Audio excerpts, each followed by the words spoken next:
Are you doing this to make money? And if so, you can make serious money. And there is nothing wrong about that. There's such this stigma around, I don't want to earn too much, or I don't want to be asking for too much money. We're in 2024, where there are businesses that are going gangbusters and there are businesses that are going bust, left, right, and center. And the ones that are really growing year after year is, like you said, they've got their systems and processes in place. They're not afraid to really take that risk and next level. Hi, I'm Beth Beesky, the founder of More Time to Design and your host of the Design Dialogues podcast. I've been a designer for the last 12 years and I've run my own studio for 5. And I know how hard it is to run a successful business.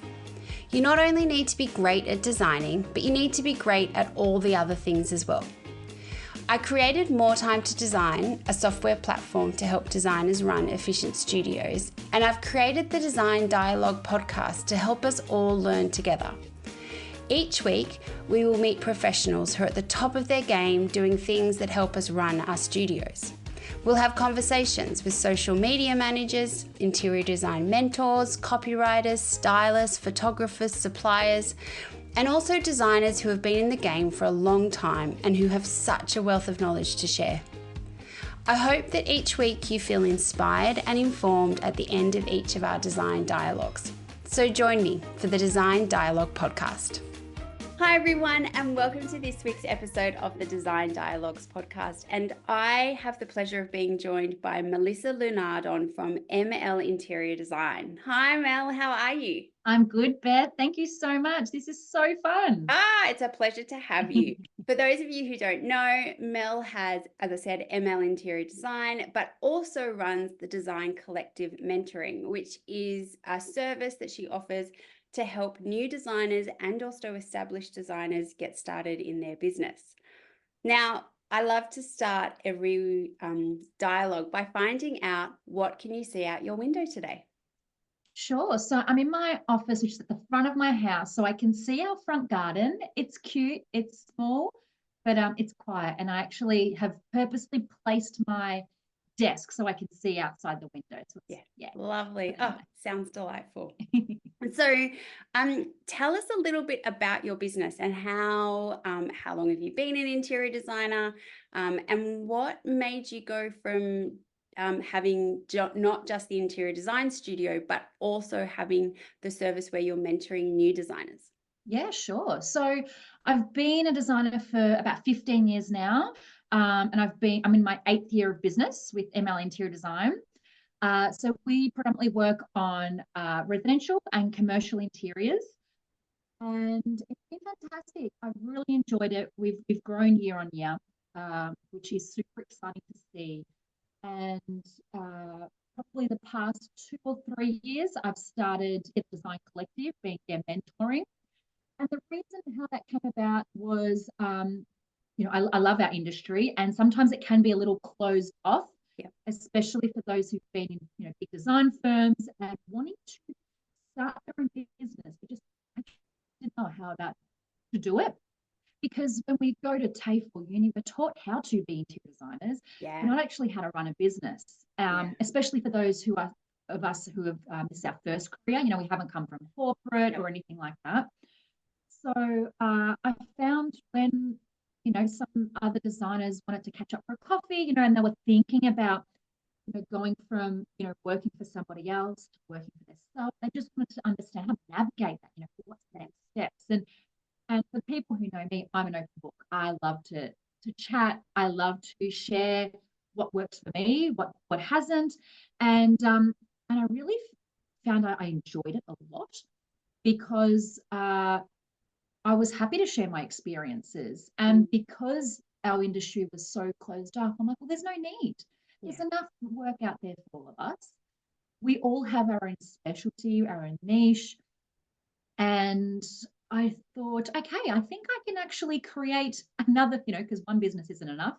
Definitely. I think, I could do something with this. Yeah. And I have my own business coach as well. And even from when I first started, at the startup phase of my own business, I had a business coach to help me with that. And I saw how much value I got out of that.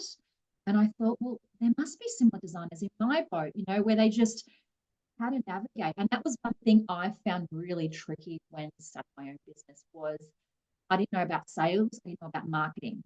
And that's where I really needed help because when you're starting out, right, you need people to know who you are. Yeah. And that's where, yeah, the whole design collective came from. So Yeah. I just love it. I get excited for other designers in that startup phase as well, you know, where they get their first client or, you know, they send out that proposal where they've increased their design fees and the clients just said yes straight away. I share in that excitement too, and I just love it. Yeah. Yeah.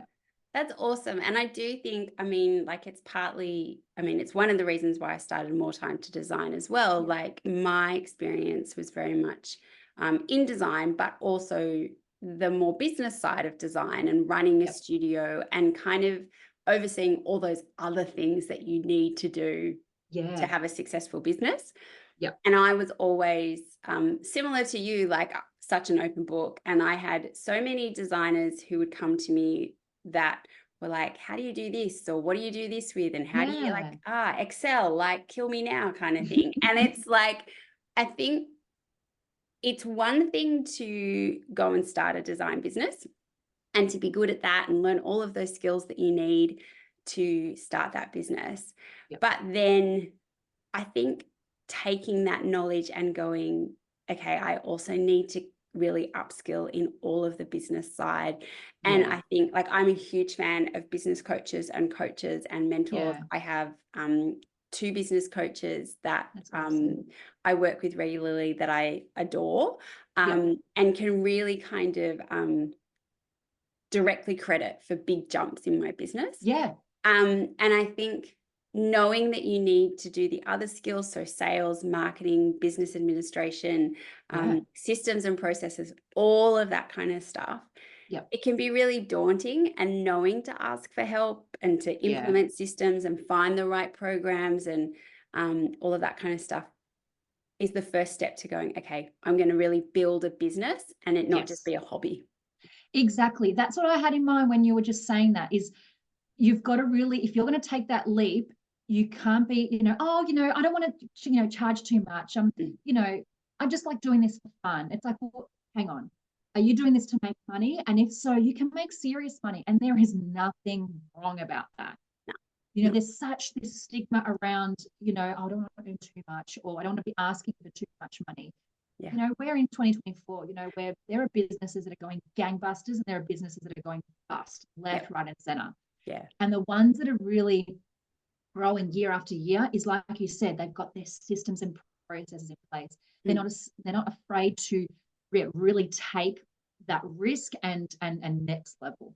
Yeah, that's the difference. Yeah, totally. And I think as well, like one thing, because I know, I mean, I think it's pretty universal. People like they do not charge enough and they undercharge. And I know it's come up in different episodes of the podcast where senior designers are like, or people who've had like businesses for a while are like, junior designers, do not underquote because you make it harder for everyone kind of thing. Absolutely. Yeah. And I think, and I also see it, you know, and like I'm sure you see this with designers who you work with who have been in business for maybe 4 or 5 years and they've never got that pricing right. And so they constantly feel like they're on the verge of burnout because they've got too many clients or like not great clients, like clients that have got red flags all over them kind of thing. Yes. And so it is such a kind of important part of it because if you are charging correctly and, you know, not just earning like a salary, like I think that's another thing. Like I think a lot of new designers come in and go, well, I just want to replace my salary. Yeah. It's like, actually, you need to be doing a bit more than that because you need to be paying yourself, but you also need to be running a business. And so you've got those other expenses as well. But I think, I think getting that charging right from the start, because then it allows you to invest in business coaching, invest in systems and process, invest in good accounting and lawyers and all of that kind of stuff that you really need to be running a successful business. And then it's also a great reflection, like your clients will benefit from that as well, because they're going to enjoy that experience because you actually have your stuff together. You know, you are operating as a company Yeah. and not just someone that just does this on the side for fun. Yeah, Mm. exactly. And so what are the other like challenges that you see a lot of new designers kind of when they first come to you? Like, what are some of those first things that you're like, and I'm sure you must see them like same things, textbook every time kind of thing. What are those Yeah. common things that people really need to work on? I think one of them is, definitely pricing and, really looking at those that are charging hourly and, because it's more than just, and I'm sure, I've heard on your podcast, it's lots of designers are talking about this as well, where we're not just offering our time to clients, we are offering them years of experience. Yeah. We are saving them a ton of money by actually working with a professional first, because it can save them a lot of headache and mistakes down the track. And of course, we are getting to them, if we're picking materials and finishes for their renovation, we're doing it a lot quicker than if they were to do it. So they're saving themselves a lot of time because, of course, time is money. So moving away from the hourly rate to, some sort of set design fees or, just a lump sum is one of the struggles.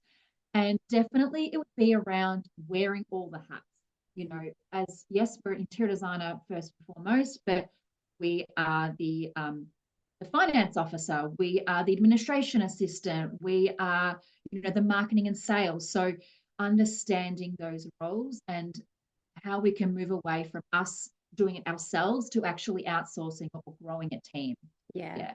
And tell me, how do you help people? Because I think something that's very common is you go, okay, great. I've got my head around the fact that it's not a hobby, it's a business, and I've got to think like a business owner. And even though I might just be me, myself, team of one, I still have to have that business owner, CEO, head, general manager on.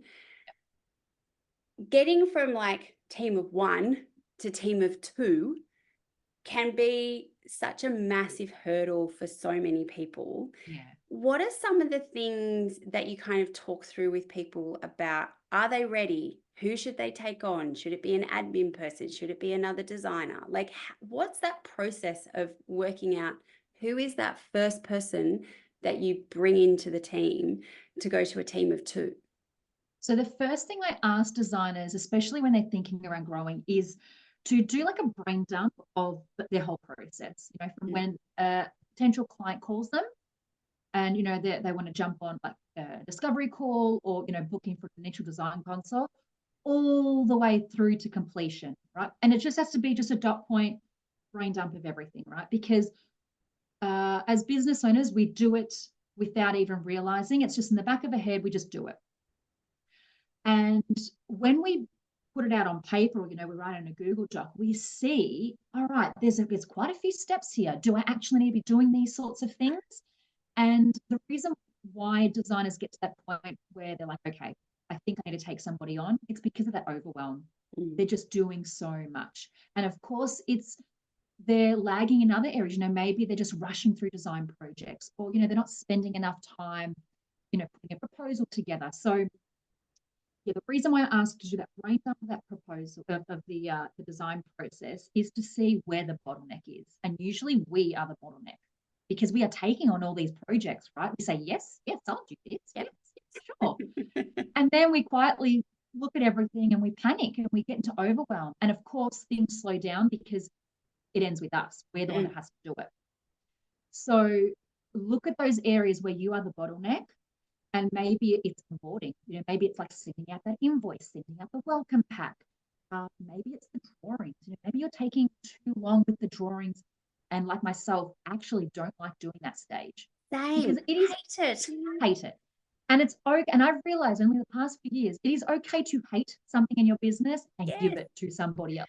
Yes. It's so funny you say that. So like it took me a long time to realize how much I hate the drawings because part of it was like, I'm a designer. I should love this. I should love documenting all these details. And it really dawned on me. There was one project and I was like, this should have taken me a day. It really was not it was a tiny little thing. I reckon it took me a month to get it out because I just procrastinated so much about it. And I was like, I'm done. I'm not doing this again. It's okay. Yep. It doesn't make me a bad designer. It doesn't make me a bad Not at person that all. I don't love this. I'm like, my skills are elsewhere and it's Yes. not here. And Absolutely. Yes. And that's why I ask designers is think of the tasks that you absolutely love doing and that maybe you don't allow yourself enough time to do it. And that because when you start outsourcing and handing over those tasks to another team member, it then allows you more time to focus on the tasks you love. yeah. And for me, it's networking, it's meeting new designers, new clients face to face. It's the sales side of things. Like I never used to like that years ago. Now I'm like, I love it. And I'm all about like in the finance section as well now, which I hated, much about. But because now the team have allowed me to step back and become, like you said, more of a CEO, I am thriving in that area. I love it. And I'm still an interior designer. Like that wasn't a really hard thing was, well, if I'm not doing design work, what am I? I'm not a designer. But you can really choose whatever you want to do in your business, right? And focus on that. So designers who are wanting to grow your team, look at the tasks that you don't like to do that really slow you down. And like you said, Beth, that you procrastinate. And of course, at the end of the day, like that client's going to be waiting. They may be upset with how long things are taking. So, this is actually benefiting the client as well if you start to outsource those tasks first. Yeah. And then I suppose it comes down to, and obviously there can be, there's obviously financial aspects of this, and that can be really quite daunting. I know from my own experience, like when I've gone to take on people, I'm like, just seems to add a level of stress because you're now responsible for paying someone's wage and their super and the tax and all of that kind of stuff. And I suppose that loops back to our first point about, well, you got to be charging correctly. Start to make sure that you can do that.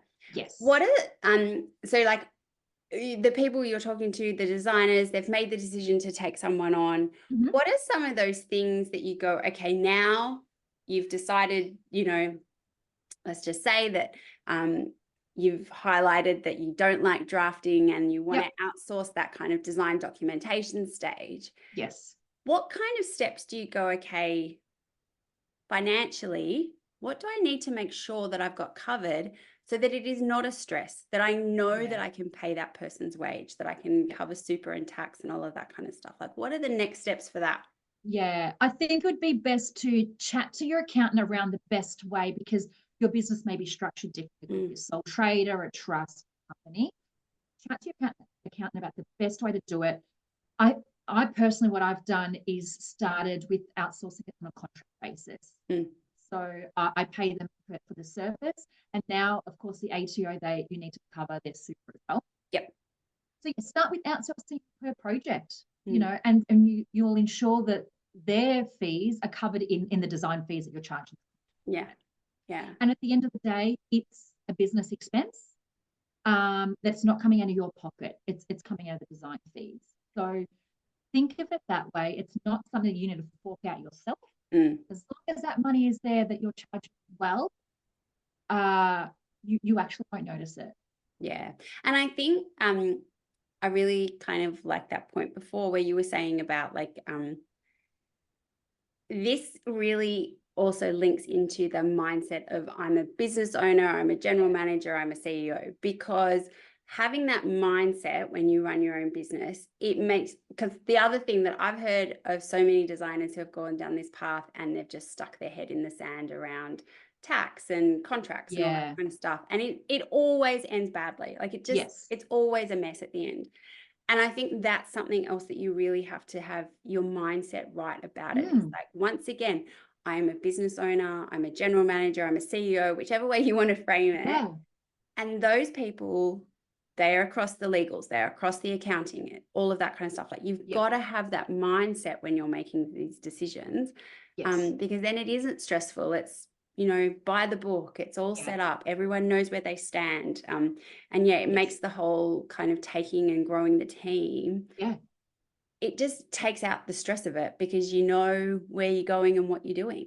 Yep, absolutely. And having those people to rely on rather than you trying to do the research yourself. And because, of course, if you go on the ATO website, it's just mind-boggling, and it makes you need sense a to translator. someone. Yeah, so even outsourcing that, chatting to your accountant or a bookkeeper or somebody and just saying, hey, this is where I'm at. This is what I need help with. What's the best way I could go about this? Yeah. And rely on their knowledge, because they'll be able to help you out there. Yeah, definitely. And I think, I just think that's so important. I've seen so many people kind of come a crop with it kind of thing. Yeah. And then what are some of the other things, like in terms of, like, you might have grown your team by one, or you've taken on that first person. Yep. Now I know you have quite a large team. You have a team of 4 or 5 that work with you. Yeah, it's about 4 at the moment. Yeah. Yeah. And how have you kind of progressed through that? Like, did it all kind of happen in a spurt, or have you kind of grown the team slowly? Like, what's been your experience with growing a team? Yeah, sure. So like I did the same process for myself. Is I tried to understand, all right, what are the areas in my business I didn't like, and what was something that was really slowing me down? And it was admin, email management, calendar management. And so my first hire was a virtual assistant to help out, to look at my inbox, because, I hated it. And it really gave me anxiety, thinking, oh my God, all these clients, they're waiting to hear back from me, and I actually can't, get to it. Yeah. And so that was the first point. And she helped out, with emails, even replying, back to clients, and her pretty much being like the client relationship. The client chats to her first. Yeah. And it made me feel like being really, really supported. And that was such a huge help.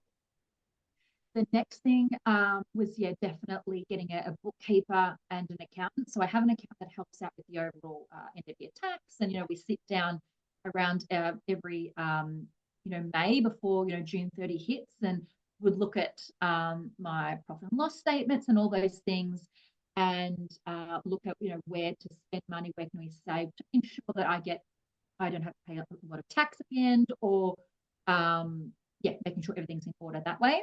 And then having a bookkeeper really helps that with the reconciliations, receipts, and things like that, because I'm good at it and I don't like doing it. So they help out with that, with the BAS at every quarter, those sorts of things.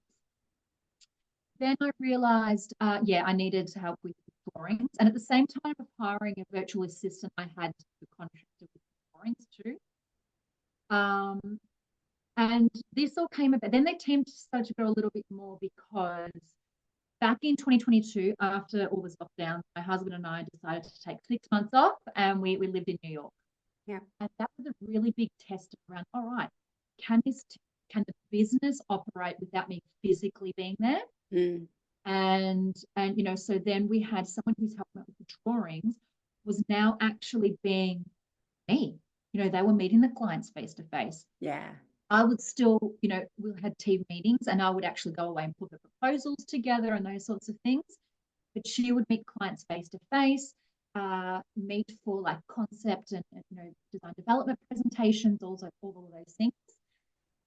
And when I came back, I'm like, okay, this can actually work. It's been, of course, there's always some teething problems, and that's where it's great to sort of massage and work out, how do we get this team working really, really well.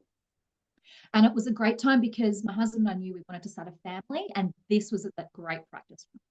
Having some maternity leave, the team, the whole business could operate without me. So that's what happened last year. Yeah. So Marigold's now 9 months, and I'm back in the business a couple of days a week, but I don't have such stress, because projects are still happening without me. Yeah. I choose when I want to take on clients myself and meet them face to face. So that designer is now still in that position. She will still see clients on my behalf, help with design documentation, help with FF&Es, and I love it. It's really allowed me to just be in my genius zone, which is right now being the CEO. And of course, it opens up my time more for mentoring. Yeah. And I love that. How have the clients felt about that? Because I think that's something that a lot of designers are kind of like, it's my name on the door, like I've got to be there. And I know kind of previously for myself, like when I've had designers as part of my team, like very much kind of, I suppose I did like onboarding and initial meetings and all that kind of stuff. And then, you know, the other team members were like introduced and like kind of, you know, as the project goes along, you know, like I'm kind of in the background and like they know I'm there, and directing traffic, but really like the other designers can talk to the clients as much as possible. Yes. How have you found that, like, especially like when you were living in New York, like how did you find designers? I'm assuming you had new clients come on in that time. Yeah. How have you managed that and how have the clients handled that? Yeah. So with new clients coming on, it was much easier. And because I set the expectation right from the start. I ensured that on the website, it talks about the team. It's not just me. And like you said, my name was on the front door. It was Melissa Lunardon on Interior Design. And that's when a whole rebrand came about. And I thought about changing the name to something other than my name. Yep. I did change it. It was going to be called East 81st Interior Design. Just didn't stick. I didn't like it. Yeah. So I went back to just simply ML Interior Design. It encompassed me. Because I realized I'm the brand. Yep. But also there's a team around me. So ensuring, the website talked about the team. When I would actually jump on for an initial, like a complimentary design call, I would chat, listen, I'm in, New York at the moment. We're working on some big projects, blah, blah, whatever it is. And I would set that expectation that, okay, so from here, for the initial design consult, so-and-so is going to meet you up on site. I am still the head designer. We come up with the concept together to ensure that your brief, is spot on and that you have that signature ML, style. Yeah. That the team work with me, to ensure that your project, runs smoothly. And they're okay with that. Yeah. Because most of the time it's us. We're the one that has the problem with it. Yeah. Because we want that control. It's our baby, right? Yeah, and it's so hard to let go. Yeah. But when we set that expectation from the start and we have confidence that it works, our clients will feel that confidence too. Yeah. And I think it was my business coach that said, Peter Alexander, he's not the one. He used to be the one in the garage, right, on that sewing machine. Not anymore. Not anymore. And people know that and are completely fine with it. Yeah, exactly. Of course, it's very different, but it's the same thing, right? Until you understand that clients are okay with it, until you are completely confident okay with it. That's where it starts from. Yeah. And when you hired the like designer, did you have in mind that they would be client facing and they would be acting in that role, or was it kind of an evolution of the role from just simply doing your drafting for you through to actually now becoming client facing and taking on that larger role? Yeah, it was an evolution because before New York, I still needed a hand with design documentation, but I was still being the face. I was seeing clients and presenting. So I went through a few different, designers. Sometimes it was purely like a drafts person. Yeah. And then it became the interior designer, but they weren't from Melbourne, so of course it was remote. And then I thought, okay, maybe I need someone in Melbourne that, could potentially see clients. And that's how it evolved. Yeah. And it's okay to do that, right? You're not going to get the first hire on one. Yes. And I think that's something, like, I know for myself, like the first kind of junior designer that I took on, we just didn't mesh. Like it was just lovely. And like it just didn't work. Like, and I think that's okay. Like and I think as well, it's like, it's your business. If it doesn't work for you, then that's okay. You can let them go. Like, I think that once again, it's that CEO, general manager mindset kind of thing. But I think as well, also, like you said, like the role evolved as you worked out the needs. And I think as well, especially with staffing, what you think you need at the start usually becomes something quite different.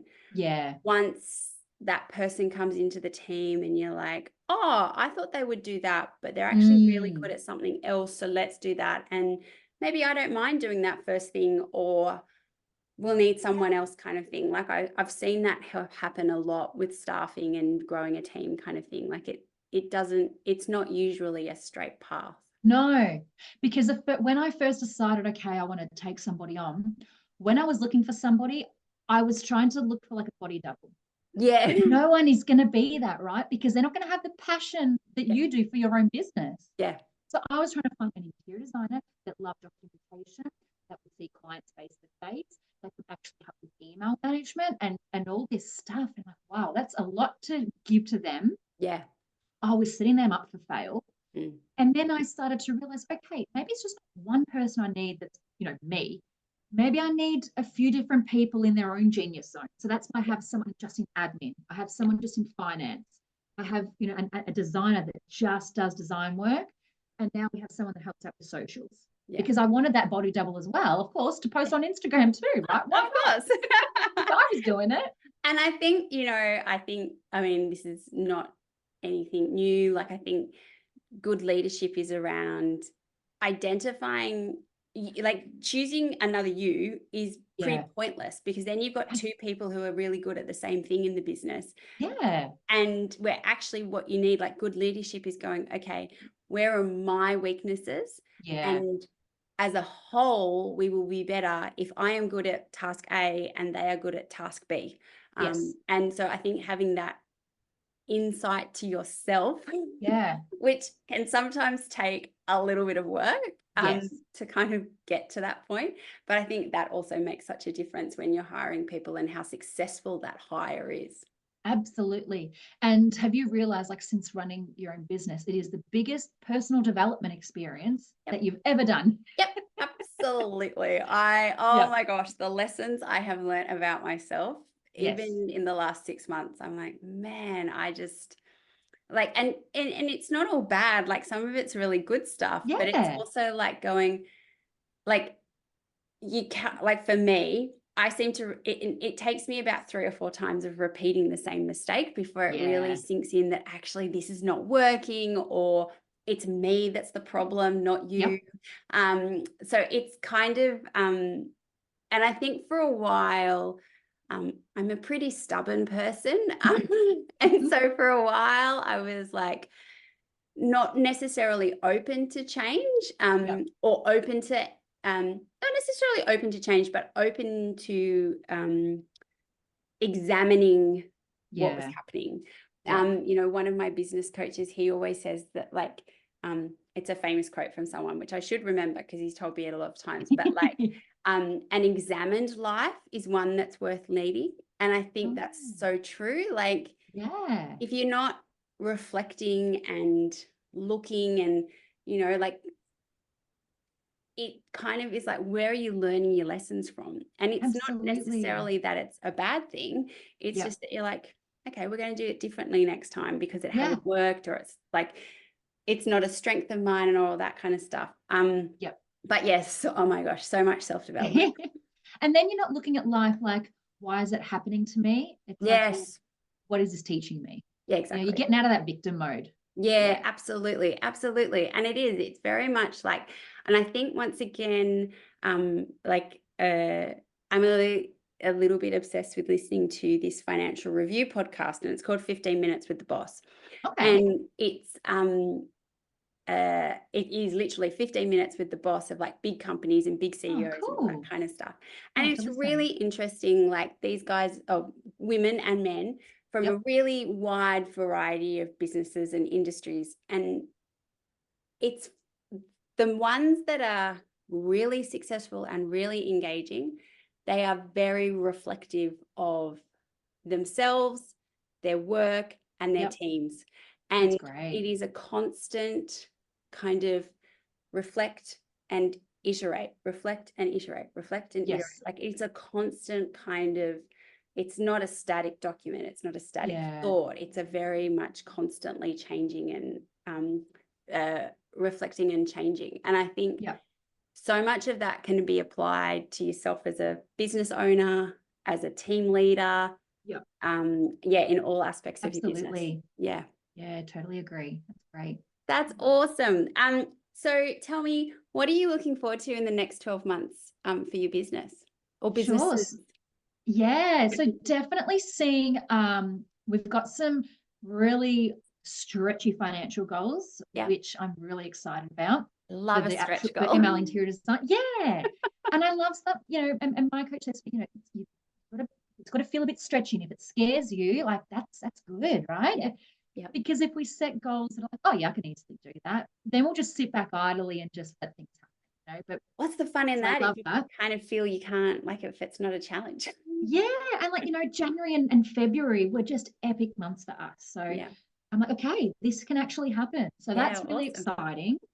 I'm going to be doing a bit more public speaking this year, which I'm really excited about. I love it. I mean, I love to talk, really.